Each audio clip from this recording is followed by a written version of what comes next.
Now the VOA Special English Program, American Stories.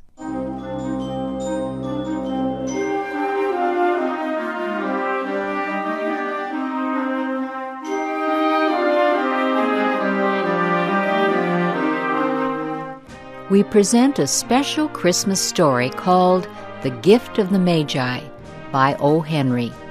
Here is Shep O'Neill with the story. $1.87, that was all, and 60 cents of it in the smallest pieces of money, pennies. Pennies saved 1 and 2 at a time by negotiating with the men at the market who sold vegetables and meat, negotiating until one's face burned with the silent knowledge of being poor. 3 times Della counted it, $1.87. And the next day would be Christmas.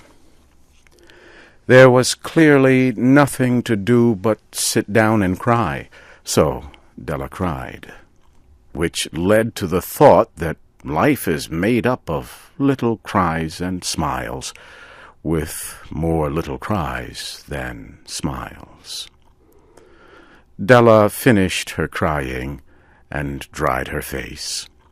She stood by the window and looked out, unhappily, at a gray cat walking along a gray fence in a gray backyard.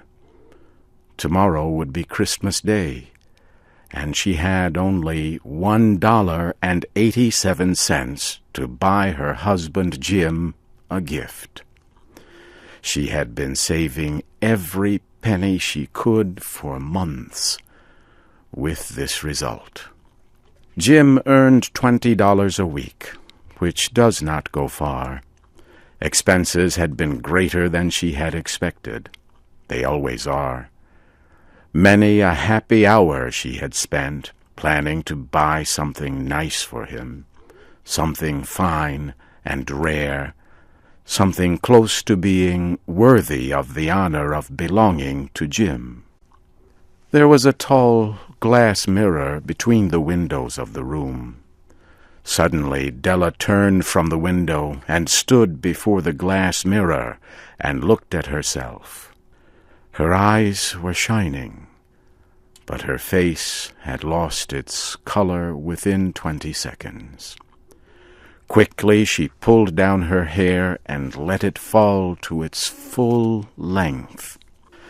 Now, Mr. and Mrs. James Dillingham Young had 2 possessions which they valued. One was Jim's gold timepiece, the watch that had been his father's and his grandfather's. The other was Della's hair. Had the Queen of Sheba lived in their building, Della would have let her hair hang out the window to dry, just to reduce the value of the Queen's jewels. So now Della's beautiful hair fell about her, shining like a brown waterfall. It reached below her knees and made itself almost like a covering for her. And then quickly she put it up again. She stood still while a few tears fell on the floor. She put on her coat and her old brown hat. With a quick motion and brightness still in her eyes, she danced out the door and down the street.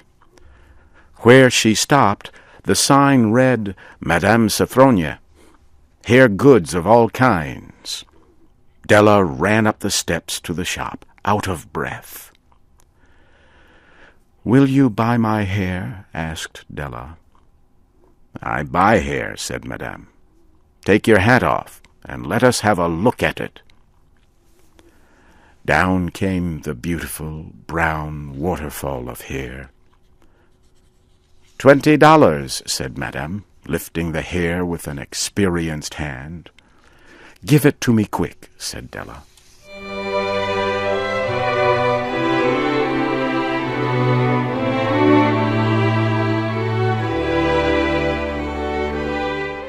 The next 2 hours went by as if they had wings.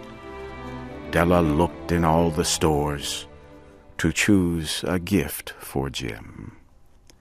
She found it at last.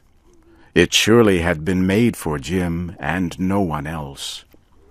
It was a chain, simple round rings of silver. It was perfect for Jim's gold watch. As soon as she saw it, she knew that it must be for him. It was like him, quiet, and with great value. She gave the shopkeeper $21, and she hurried home with the 87 cents that was left. When Della arrived home, she began to repair what was left of her hair.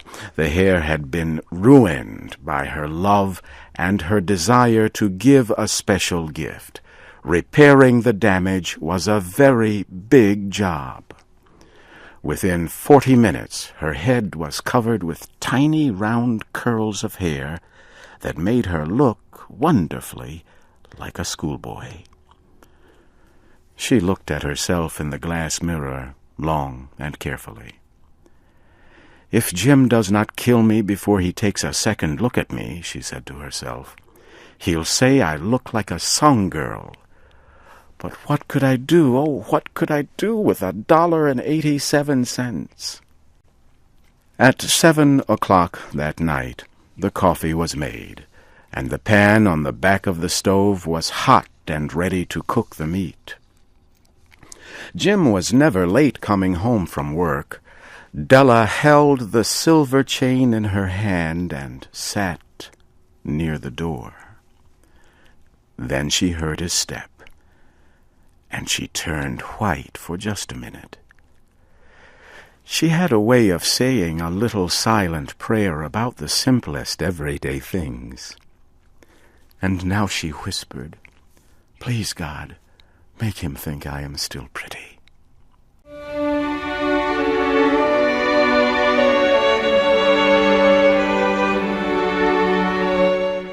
The door opened and Jim stepped in. He looked thin and very serious. Poor man, he was only 22, and he had to care for a wife. He needed a new coat and gloves to keep his hands warm. Jim stopped inside the door, as immovable as a dog smelling a bird. His eyes were fixed upon Della. There was an expression in them that she could not read, and it frightened her. It was not anger, nor surprise, nor fear, nor any of the feelings that she had been prepared for. He simply looked at her, with a strange expression on his face. Della went to him. "Jim, my love," she cried, "do not look at me that way. I had my hair cut and sold because I could not have lived through Christmas without giving you a gift. My hair will grow out again. I just had to do it. My hair grows very fast. Say Merry Christmas, Jim, and let us be happy. You do not know what a beautiful, nice gift I have for you." "You have cut off your hair?" asked Jim, slowly, as if he had not accepted the information, even after his mind worked very hard. "Cut it off and sold it," said Della. "Do you not like me just as well? I am the same person without my hair, right?" Jim looked about the room as if he were looking for something. "You say your hair is gone?" he asked. "You need not look for it," said Della. "It is sold, I tell you, sold and gone too. It is Christmas Eve, boy. Be good to me, for it was cut for you. Maybe the hairs of my head were numbered," she went on with sudden serious sweetness, "but nobody could ever count my love for you. Shall I put the meat on, Jim?" Jim seemed to awaken quickly and put his arms around Della. Then he took a package from his coat and threw it on the table. "Do not make any mistake about me, Dell," he said. "I do not think there is any haircut that could make me like my girl any less. But if you will open that package, you may see why you had me frightened at first."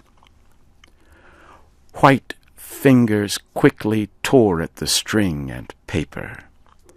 There was a scream of joy, and then, alas, a change to tears and cries, requiring the man of the house to use all his skill to calm his wife. For there were the combs, the special set of objects to hold her hair that Della had wanted ever since she saw them in a shop window. Beautiful combs made of shells, with jewels at the edge, just the color to wear in the beautiful hair that was no longer hers. They cost a lot of money, she knew, and her heart had wanted them without ever hoping to have them.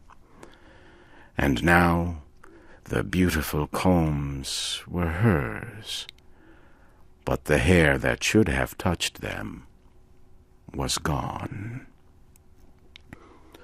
But she held the combs to herself, and soon she was able to look up with a smile and say, "My hair grows so fast, Jim." Then Della jumped up like a little burned cat and cried, "Oh, oh!" Jim had not yet seen his beautiful gift. She happily held it out to him in her open hands. The silver chain seemed so bright. "Isn't it wonderful, Jim? I looked all over town to find it. You will have to look at the time 100 times a day now. Give me your watch. I want to see how it looks on it." Instead of obeying, Jim fell on the couch and put his hands under the back of his head and smiled. "Dell," said he, "let us put our Christmas gifts away and keep them a while. They are too nice to use just right now. I sold my gold watch to get the money to buy the set of combs for your hair. And now, why not put the meat on?"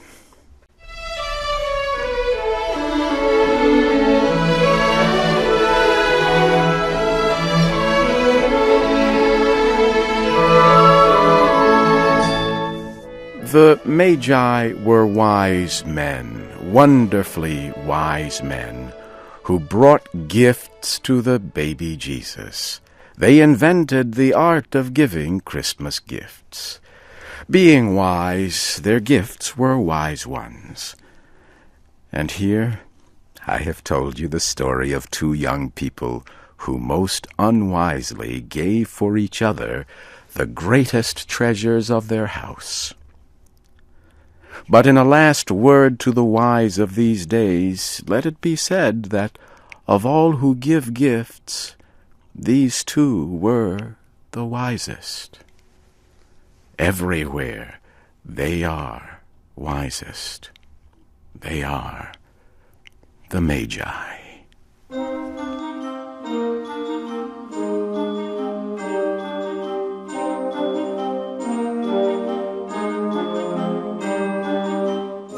You have heard the American story, The Gift of the Magi.